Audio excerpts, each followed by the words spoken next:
நாங்க வருஷம் வருஷம் தலைவரை வந்து பார்க்குது. அது எங்களுக்கு ஒரு அந்த வருஷத்துல முதல் நாள நாங்க தலைவரை சந்திச்சுட்டு ஒரு கோவிலுக்கு போய் ஒரு அபிஷேகத்தை பண்ணிட்டு போற மாதிரி நாங்க கருதுகிறோம். அதாவது எப்படி என்றா, என்னை பொறுத்த வரையும் நான் தலைவரை பின்பற்றுறேன். நான் சிறிய வயதுல இருந்து தலைவர் ஃபாலோவர்ஸ். தலைவர் தான் எல்லாமே, நல்லது கெட்டது எல்லாமே தலைவர் தான். மோட்டிவேஷனா இருக்கட்டும், அவரு வாழும் இந்த காலகட்டத்தில் நானும் பிறந்து அவரை பின்பற்றதே நான் ஒரு வரமாக கருதுகிறேன். அதுபோல நாங்க எல்லாருமே ஒரு தலைவரை ஒரு பண்டிகை நாளன்று தலைவரை வந்து பார்ப்பதும், அவரை பார்த்தாலுமே போதும், அது எங்களுக்கு ஒரு பெரும் சந்தோஷமா இருக்கு.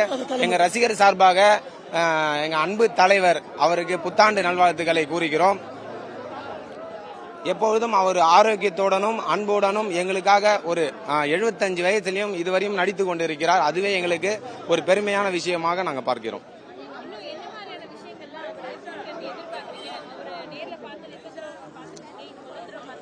இல்ல, நான் வந்து எப்படி பார்த்தாலும் ஒரு 10 வாட்டி தலைவரை பார்த்திருப்பேன். எல்லா ஆடியோ லான்ச்சுக்கு நான் வருவேன்.